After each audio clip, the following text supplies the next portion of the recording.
Hey guys, thank you for joining me for today's video.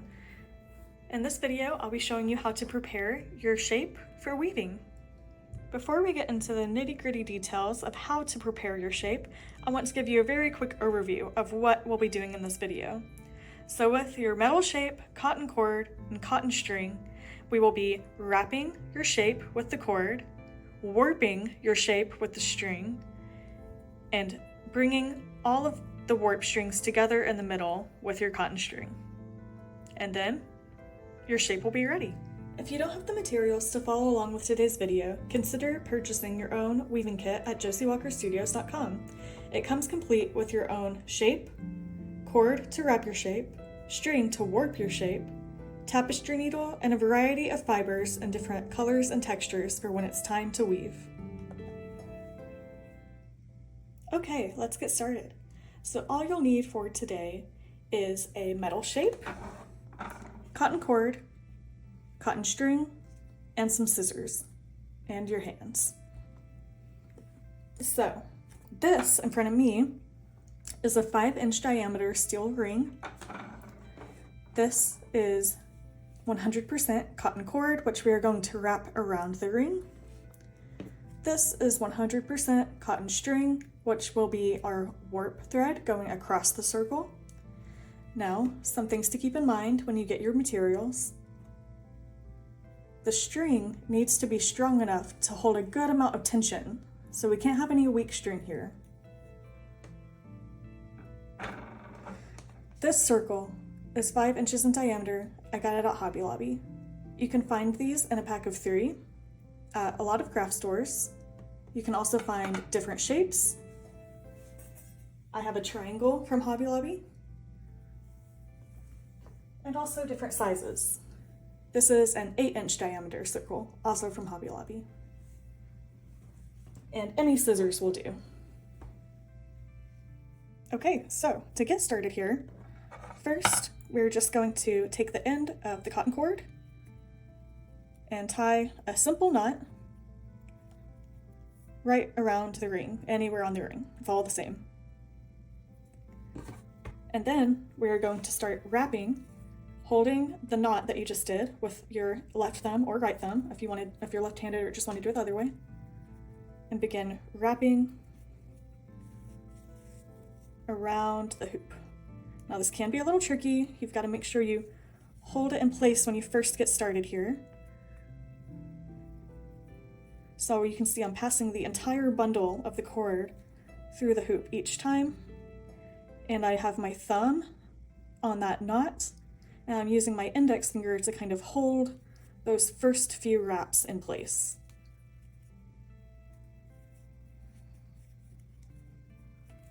As we get a little bit further along,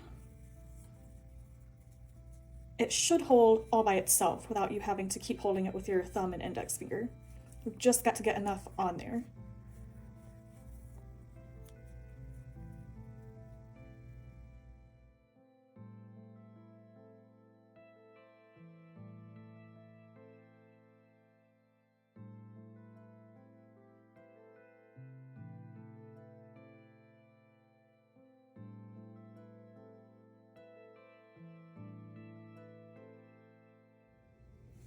Okay, so I am nearing the end, or beginning rather, of my hoop here, and I just wanted to tell you guys a few notes. So as I am wrapping, especially at the beginning, as I'm wrapping my hoop, I am kind of holding the hoop up against my body for it to stay stable. That can really help you as you're starting out with this kind of thing. It can be kind of hard to kind of try to finagle everything at once. Another thing I wanted to say is, as you saw in the sped up version right before this, I am kind of like picking up and tossing over this big clump of the cord so that I can focus my finger work more on making sure that this is tightly wrapped around the hoop. And then one last note I wanted to say before I get to the end here is make sure you're really utilizing your thumb and your index finger on whichever hand is holding the hoop to hold that tension in place as you are putting the cord around the hoop. So as soon as I wrap a new piece of the cord, I'm grabbing it with my index finger and then I'm throwing the big bulk of cord over. So I'm pulling through.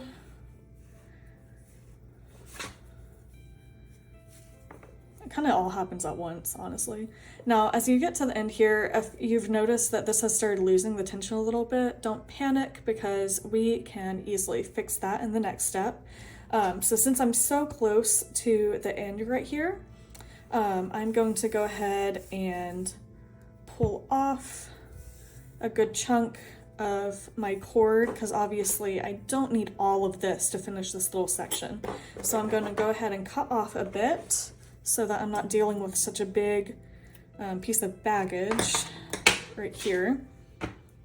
Okay, and then I'm going to push that beginning part over and I'm going to quickly finish wrapping the rest of my hoop right here.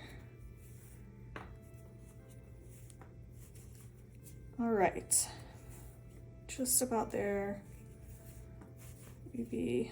All right, so you can see I've got just a little bit of silver still peeking out right there. So now this part can be a little bit difficult, just depending on how tightly you tied that initial knot. Maybe I should have told you at the beginning, you're actually gonna go ahead and take it out now.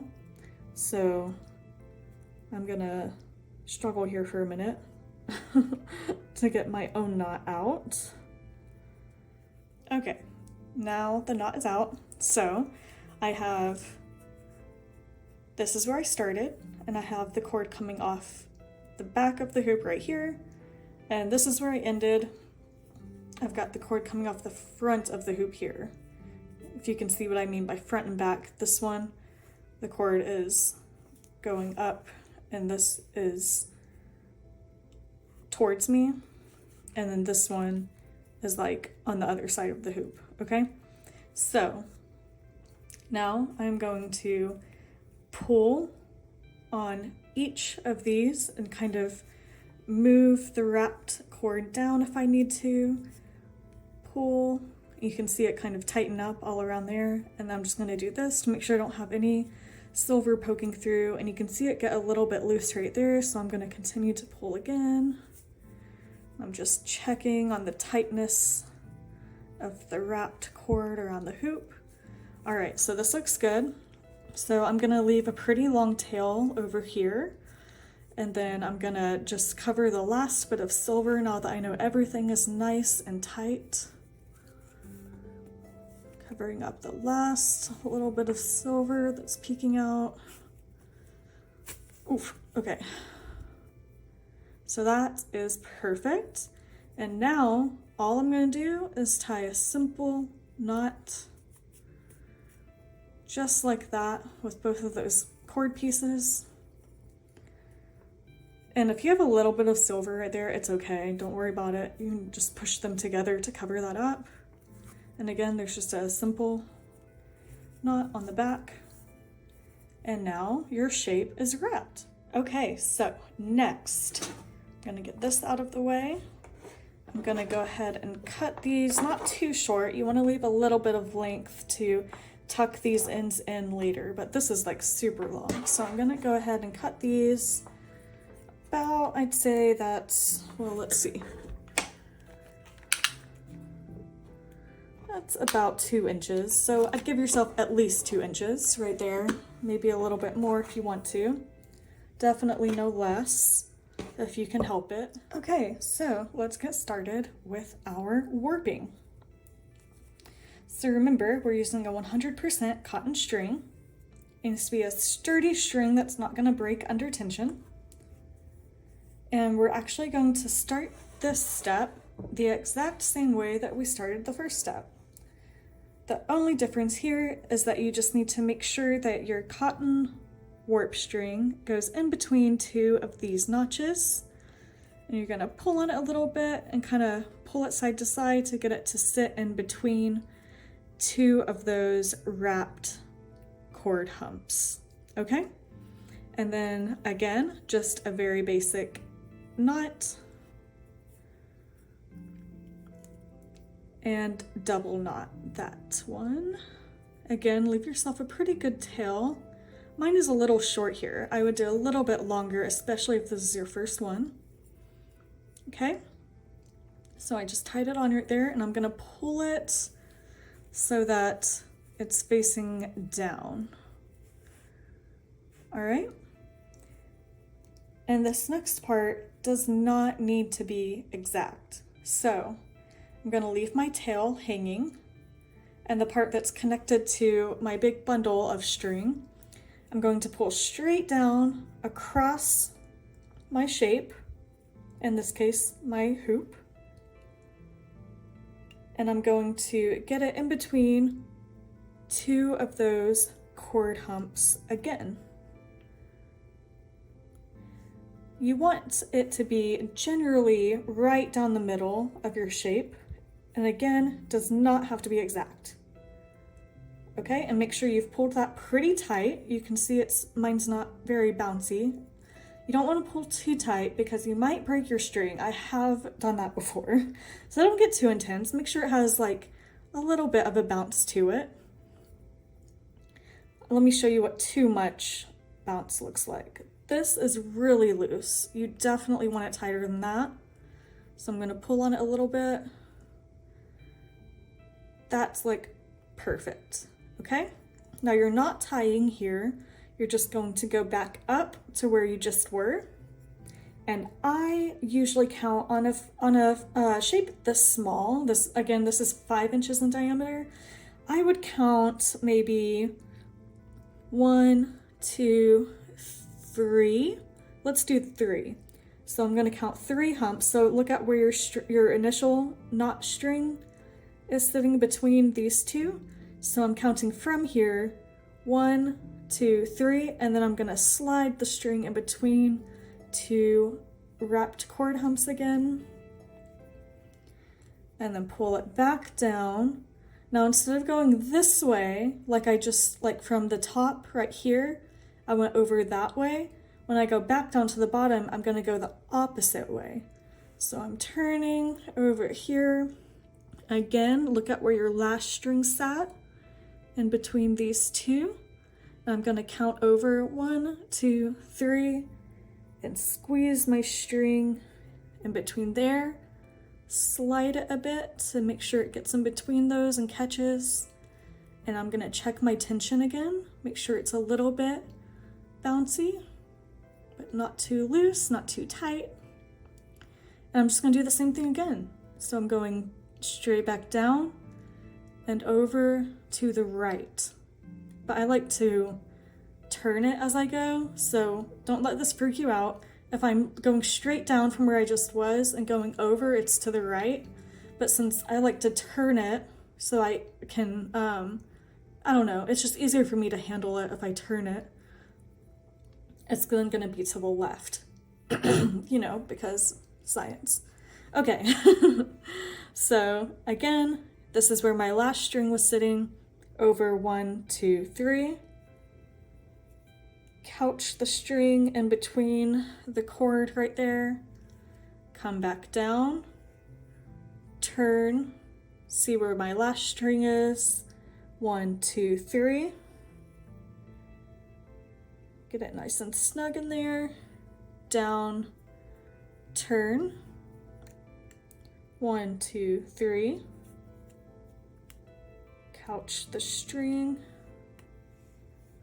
down and turn, and remember every now and then we're just checking that tension. Make sure it's not too tight, not too loose. And you should see this nice little pattern forming in the middle. And I'm just gonna keep doing this all the way across the shape.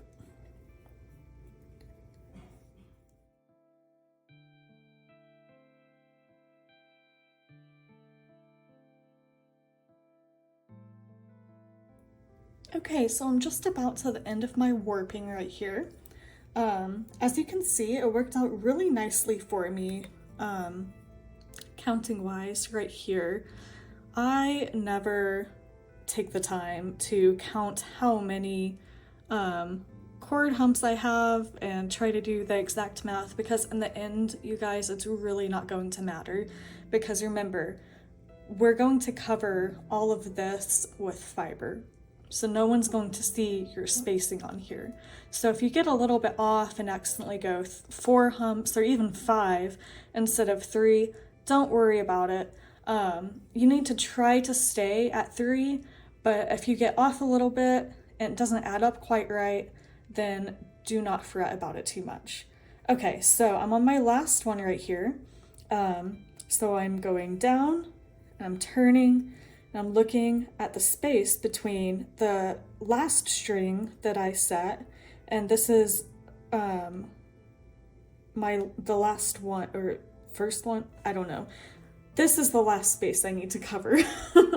So let's see, I have 1, 2, 3, 4, 5, 6, 7 technically. So technically that's going to be a little bit off, but it really doesn't matter, like I said. So I'm going to count 1, 2, 3, just as normal. Couch that, bring it down. So you can see I'm ending where I tied on earlier. And since technically right here as well, I have 1, 2, 3, 4, I'm just going to go the 3, 1, 2, 3, put it in between those 2 cord wrap hoops. I'm going to cut my string. You can see I gave myself a long tail right there.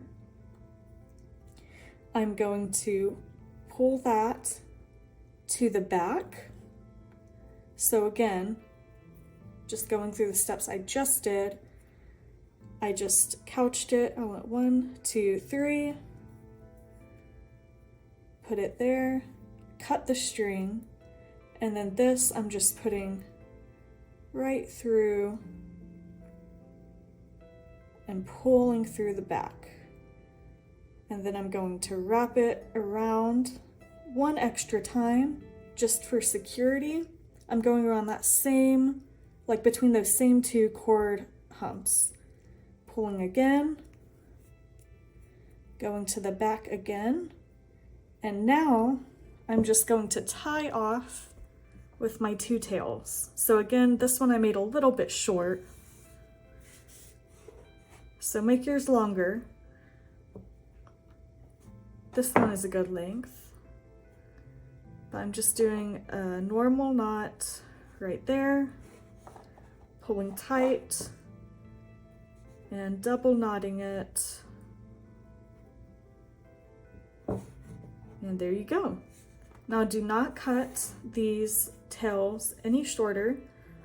You want them to also be long, similar to the cord tails, because later after you finish your beautiful weaving, you're going to weave in your ends. So we're going to tuck those into the piece on the back. So we're almost done. There's only one step left. All right, y'all, we have made it to the final step of prepping your shape for weaving. So good job so far. Let's finish this out. All right, I am going to cut off about, well, I'm gonna look at the size of my shape. This one is pretty small, 5 inches in diameter, so I don't need a ton of string for this. I'm going to take, I'd say this is about 2 feet, which is gonna end up being too much, but it's always better to have too much than not enough. So I just cut off a length of string, and you can start with one this length no matter what size shape you're doing. Go ahead and cut off about 2.5 feet. And we're going to first just stick the end through the front to the back. Anywhere on your hoop is fine. The only thing you want to look at is make sure that you're putting it in between 2 warp groups. And by warp group, I mean, you can see when you were warping with your thread, the string goes over and around, right? So these two strings, one on the front and one on the back, that's what I'm going to call a warp group right here. So in between these two warp groups, I'm putting the string I just cut from the front to the back and just pulling a little tail through. Okay, then go ahead and move that down to the center. So already I've just instinctively started treating this as the back of my weaving and this as the front. And how you can tell that is my cord knot is on the back here, and my warp knot is also on the back. And I've just put through my string that I've just cut front to back, so it's coming off the back right here too. So go ahead right now, if you haven't already established a front and a back, do that on your own weaving. Again, you should have all of your tails sticking off of the back of your weaving. You should see that pretty clearly right here. Now don't panic if like your warp string tails are on one side and your cord string tails ended up on the other side. Usually you can just kind of twist the cord to the back. But either way, you can take care of it later if it looks a little wonky right now. But still just go ahead and decide which is the front and which is the back for this part. All right, so since my little tail is sticking off right here, I'm just gonna grab that between my two fingers right there and hold my shape so that I can pull on this string a little bit without it coming out. And then I'm gonna go like pretty much straight across the shape. It, again, does not have to be exact. And go between two warp groups again. So I'm just gonna go right here. This is not an exact science, so don't stress about it too much. Again, this is probably all going to be covered up when your weaving is finished. And then I'm going to pull it a little bit so you can see that little string just going across right there is what I just did. And I'm going to do this several more times, just kind of random, honestly. So I'm gonna push it back up through between two warp strings anywhere on the piece. It doesn't have to be across, it can be next to it, it just can't come back out of the same spot you just put it into. So I'm gonna come right here and pull it through. Make sure you're holding onto that tail on the back when you first start this. And then I'm gonna put it between two warp groups again.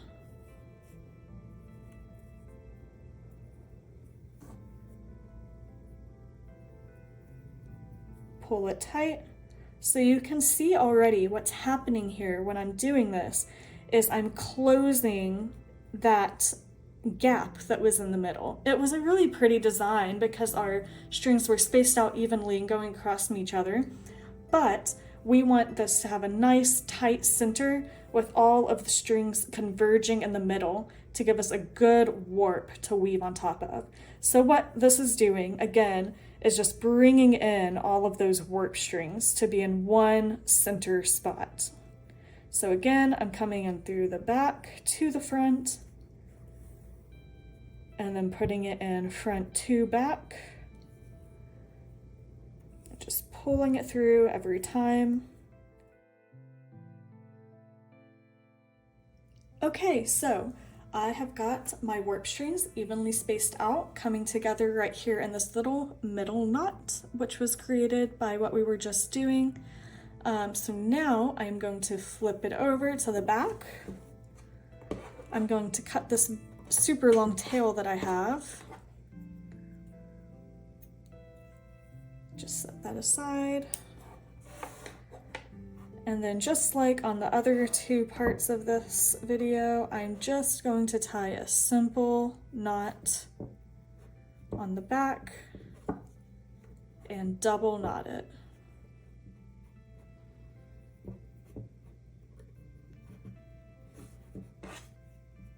Leave some tail right there to weave in later. And that is all there is to it. Congratulations on prepping your shape for weaving. Thank you guys so much for watching today's video. I hope you found it helpful. Check back in 2 weeks for my next video on 3 basic stitches to use in your woven shape. In the meantime, don't forget to like this video, subscribe to my channel, follow me on Instagram and Facebook, and check out my website, josiewalkerstudios.com. See you later!